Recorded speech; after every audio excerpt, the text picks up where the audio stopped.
From Hollywood, it's time now for Edmund O'Brien as... Johnny Dollar. Mitchell Dollar. Oh, swell. Take some warm milk. You'll be asleep in an hour. I'm sorry to wake you up, but this is important. Okay. How fast can you get to New York? Pretty fast. If you let me get out of bed and slip on some clothes, I might make it in a couple of hours. Well, it's 5:30. You get to the New York office by the time it opens. Unless I get a 40-mile tailwind, you're going to be an awful liar. What's this all about? A double indemnity. A man named Farmer burned to death. He has a wife. She gets $100,000 unless... She likes fires. Okay. I'll get out of bed.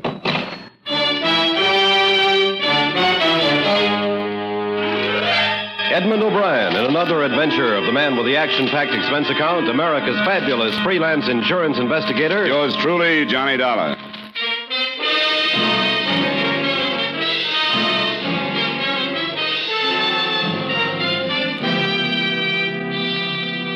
Expense account submitted by Special Investigator Johnny Dollar to Home Office, Great Eastern Life Insurance Company, Hartford, Connecticut. The following is an accounting of expenditures during my investigation of the George Farmer matter. Expense account item 1, $5.80 for gas and a cup of coffee between Hartford and your New York office. Oh, come in, Mr. Dollar. Mr. Mitchell called me this morning, 5 o'clock, said you'd be here. He called me at 5:30. He must have been very sure you'd take the job. He's familiar with my bank account. Here are the briefs on the case. Mr. Farmer was on his vacation in the Catskills, a place called the Sportsman's Retreat. Uh-huh. This is the correct address on the wife? Yes. Yes? Who? Oh, put him on. Yes, hello, Dr. Evans. Yes. Farmer? George Farmer? Yes, that's right. Our investigator's here now. All right, I'll have him come right over. Sir. This is Dr. William Evans, one of our insurance doctors. He says he has some information on the Farmer case. Oh?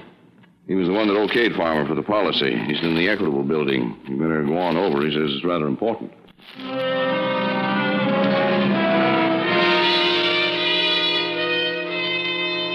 Expense account item 2, $1 for cab fare and tip to the Equitable building.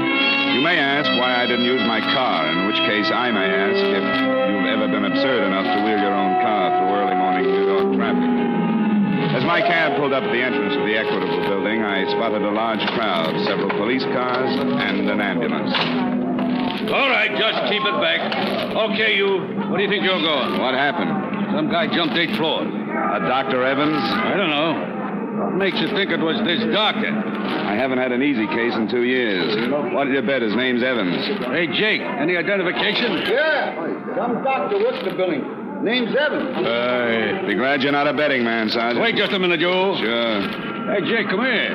Where is it? This guy knew who the guy was who jumped. Yeah? Knew who it was before he ever saw him. Didn't even know the guy had jumped till I told him. And he just up and bet me it was this Dr. Evans. What's your name? Johnny Dollar. I think you better come up and see a lieutenant. I think I better, too. Jake followed me into the building and took me up to the 8th floor where I met Lieutenant William Briggs, a nice guy who worked for homicide and had done me a few favors in the past. Hi, Dollar. Hello, Bill. You know this guy, Lieutenant? Yeah, why? Where'd you find him? He knew the guy who jumped. I made a guess. Evans called my office on an insurance matter.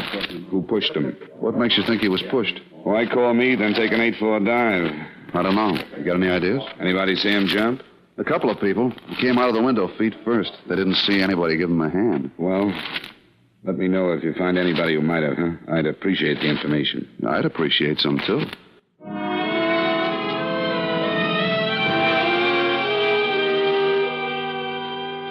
Expense account item 3, $1.50 for another cab to the home of Mrs. George Farmer. On the way over, I tried to put the first pieces together. A man named Farmer burned to death. A doctor named Evans had examined him and had some information. Evans winds up dead on the sidewalk. Answer, maybe Mrs. Farmer had it. Come in, Mr. Dollar. Thank you. It's going to be another hot day. I think everybody should have air conditioning, don't you? Definitely. Just make yourself comfortable. Can I get you something cold? Oh, no, thank you. I'd like to ask you some questions, Mrs. Farmer. About my husband's death? Yes. I've already talked to Mr. Arthur from your office, and I've told the police everything I know. Do you know a Dr. Evans? Dr. Evans? No. No, I don't know any Dr. Evans. Your husband never mentioned him. No. What's he got to do with my husband? He examined him for his policy. Do you know who sold your husband this policy? I thought you were from the company. Late hunch. Thought you might save me the trouble of checking. No, I don't remember who sold him the policy. All right, Mrs. Farmer, thank you very much. Is that all? Yes, Mrs. Farmer, that's all for now.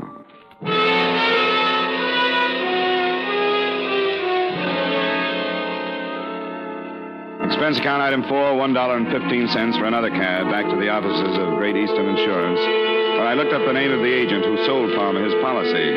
He was Martin Ames, and he lived on the east side.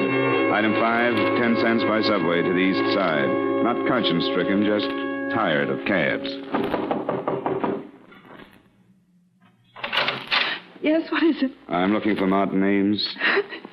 Hey, take it easy. What's wrong? I'm Mrs. Ames. I was just on my way to the hospital. Martin's been in an automobile accident.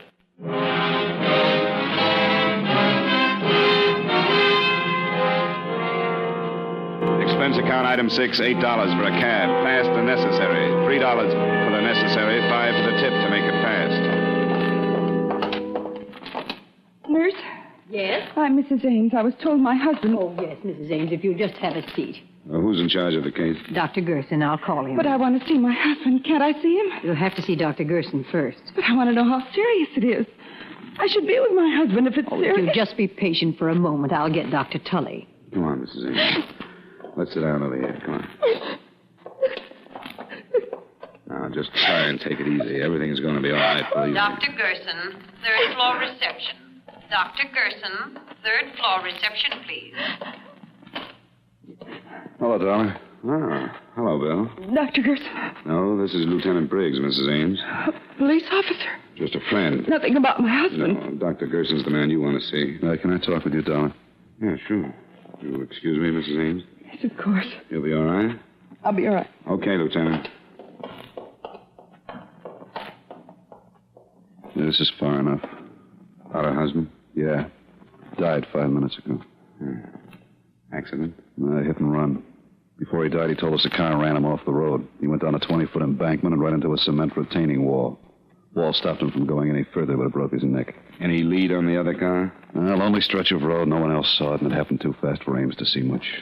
One of your company salesmen, wasn't he? Yeah. Oh, there's Dr. Gerson. I don't envy him.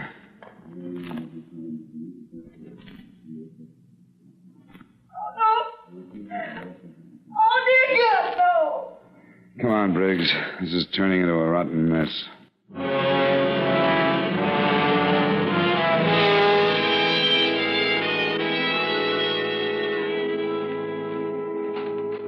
Yes?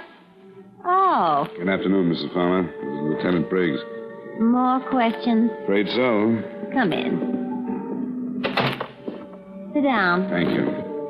Mrs. Farmer, 2 men have been killed today. Both of them knew your husband. What are you getting at, Lieutenant? I'm not sure. Where were you at the time of your husband's death?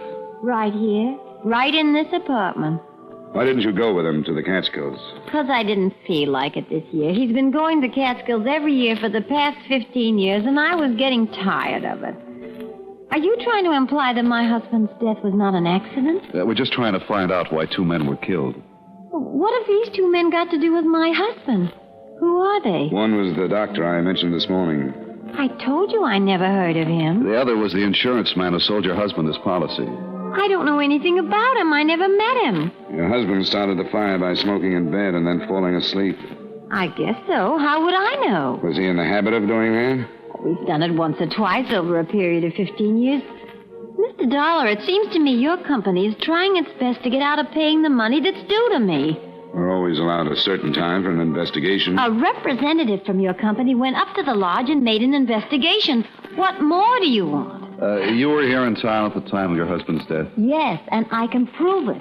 Now, if you have any further questions, I suggest you take them up with my attorney. I'm sick and tired of this whole thing. You've had absolutely no consideration for me. My husband is dead, and you persist in foolish, tiring questions. Now, please leave. I can't stand much more. All right, Mrs. Farmer. Don't bother showing us to the door. I'm entitled to that money, Mr. Dollar. I hope it won't be necessary to take legal action. Oh. Want to take a run up to Sportsman's Retreat, Lieutenant? Why? I'm just interested in knowing how Mrs. Farmer knew one of our investigators had already been up there.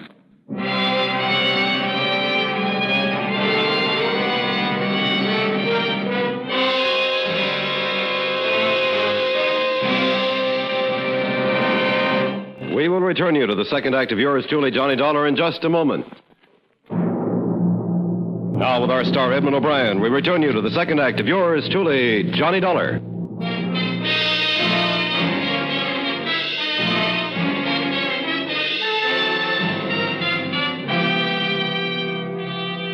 Briggs and I climbed into the squad car and started the long drive for the Catskills. Around 7 in the morning, we turned off the main highway and onto a dirt road. A sign reading Sportsman's Retreat, 2 miles, pointed the way, and 20 minutes later, we were pulling up in front of the main lodge.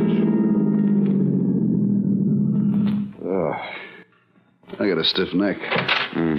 Man coming out of the lodge. Morning. Good morning. Well, I suppose you could... Oh, police car, huh? Yeah, I'm Lieutenant Briggs. This is Mr. Dollar. Oh, Mr. Well, howdy. You up here about Mr. Farmer's death? Yeah, unofficially. You run the place?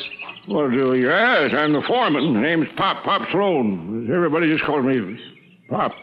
We thought we'd stay a while, Pop. Can you put us up? Well, why, sure. How long you figure on being around? Not long. Well, come on in. Come in. Breakfast was an hour ago. If you're hungry, I can have the cook rustle up some old any bacon and eggs or anything. Oh, sounds good. Many people staying here, Pop? Oh, about 14. 14. The same crowd comes up every year. It's sort of a club, you might call it. How many years did George Farmer come up?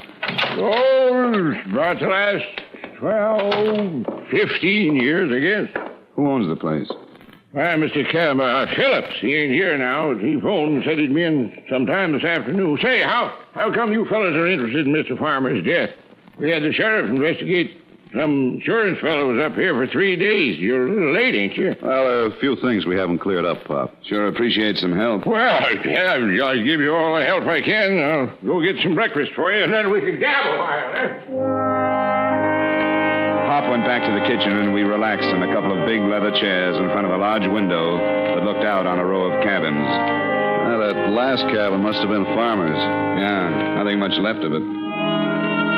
Beautiful up here, isn't it, Johnny? Look at those trees with the sun shining through them. Lieutenant. Yeah? Your soul is showing.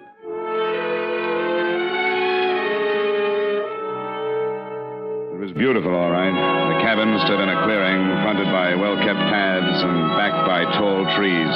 Pop came in with enough bacon and eggs to feed a platoon of tapeworms, and we talked. Hey, where is everybody, Pop? Oh, out fishing. We get up about 4. It's about 4:30 around here. Many of the men bring their wives? Bring their wives? Well, some of them. Mr. Farmer used to bring his up every year. He was the most beautiful, fine-looking woman, Mrs. Farmer. Didn't come up this year, though. Too bad, too. Oh, really? Why? Well, I might have saved him. Maybe if she'd have been here, she might have caught him with a cigarette before he went to sleep. Well, who discovered the fire? Who did? Well, we all saw it, but it was too late. The time we got there, the whole place was burning. By the time we got the hoses going, there wasn't much left. You say you all saw it? Where were you? Where were we? Why, we was up the Willow Peak cooking out. It's about 3 miles from camp. See it right from here. You see there's that tall peak there to the left. To the left, there's those trees. Yeah.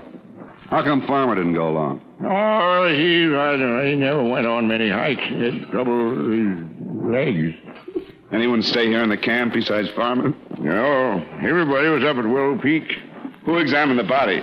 Why, Doc Combs from Evanston come up and looked at the body. Where is Evanston?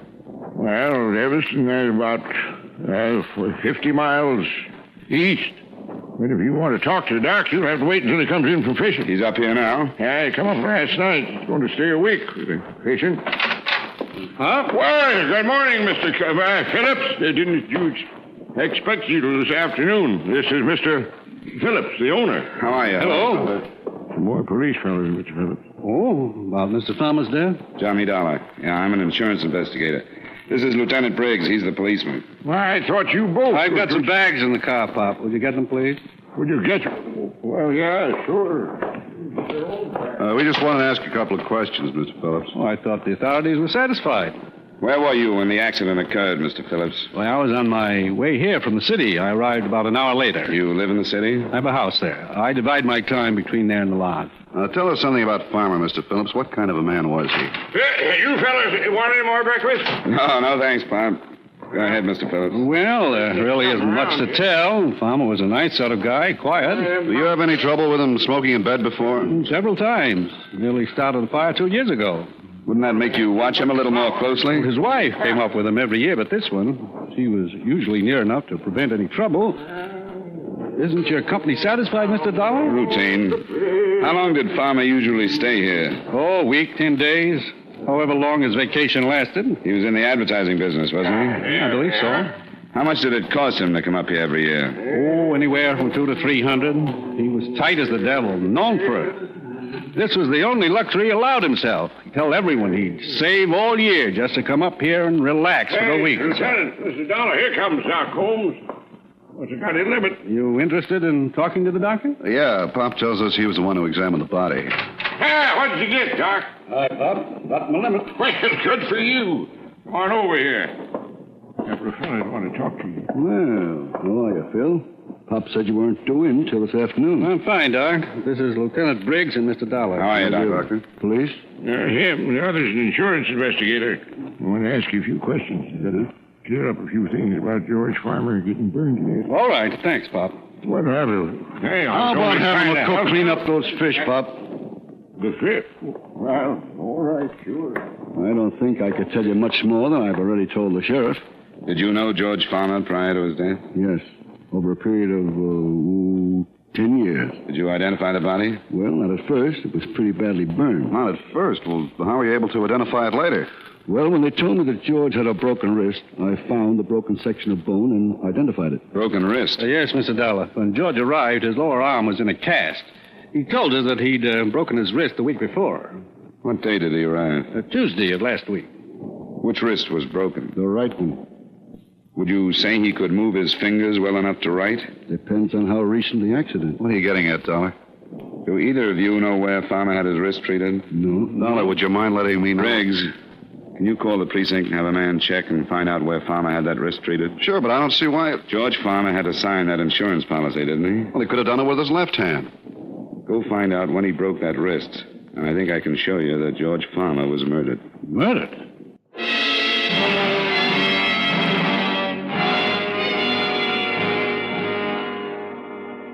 We all waited while Briggs put in a call to his precinct and sent a man out to check on where George Farmer had his wrist treated. Around noon, the call came in. George Farmer broke his wrist on the 26th of last month. That tears it. Was treated at the Olive Hospital. 3 weeks ago. Stayed one night at the hospital and went home. What date did he arrive here, Mr. Phillips? About the 4th. 2 weeks after the accident. He died on the 11th. That's right. Been here about a week. Dollar, would you mind telling me just what you're driving at? The insurance policy went into effect the 22nd of last month. The first claim on George Farmer's policy was the double indemnity clause, not an accident claim for a broken wrist. Come on, Briggs. Let's go back to town. Talk to Mrs. Farmer.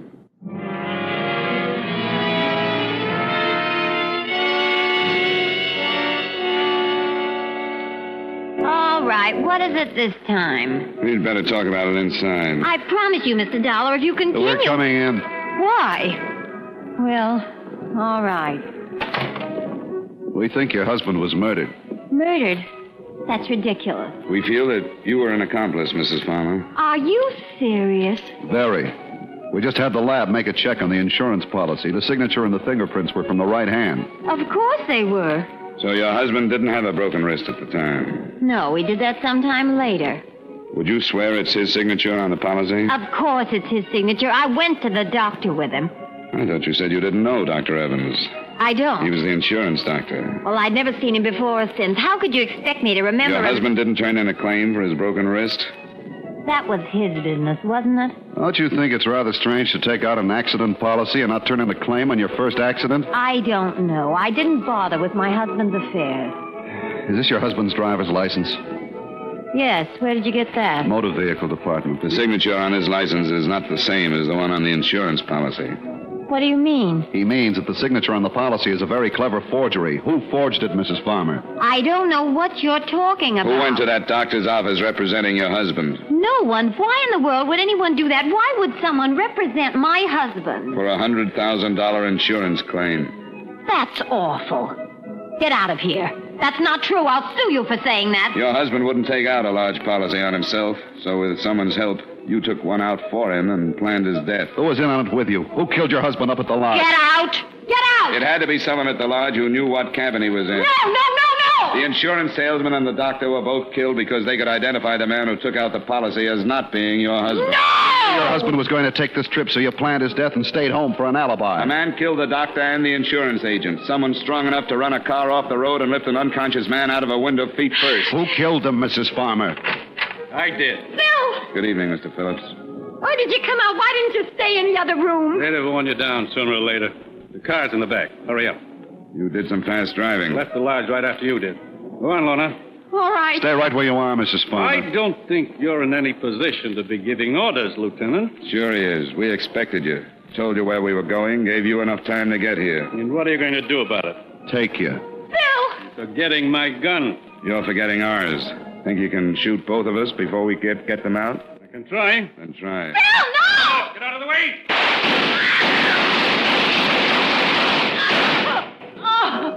Dollar? Okay. Just a little scared. Girl's hit.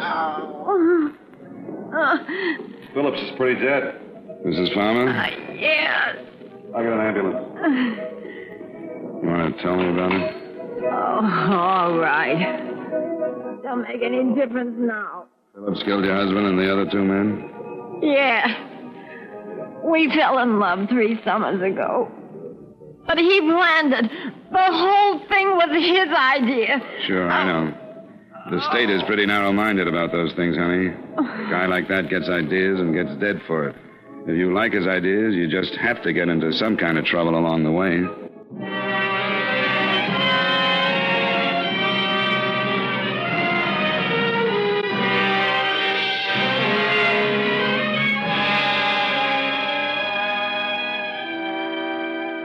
Expense account item 6, $11. Dinner for 2. The good Lieutenant Briggs deserved all the stroking out he ate.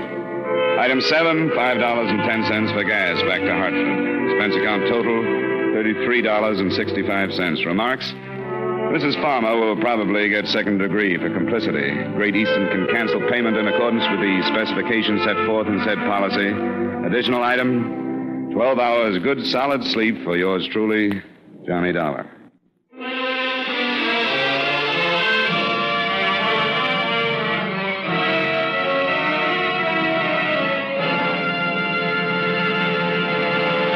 Yours truly, Johnny Dollar, stars Edmund O'Brien in the title role and was written by Blake Edwards with music by Wilbur Hatch.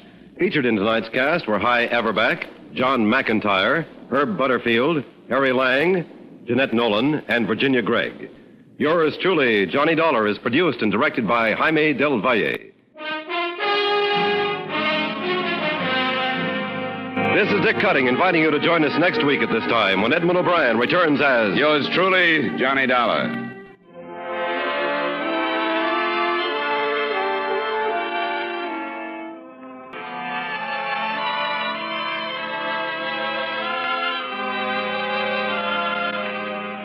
This is CBS, the Columbia Broadcasting System.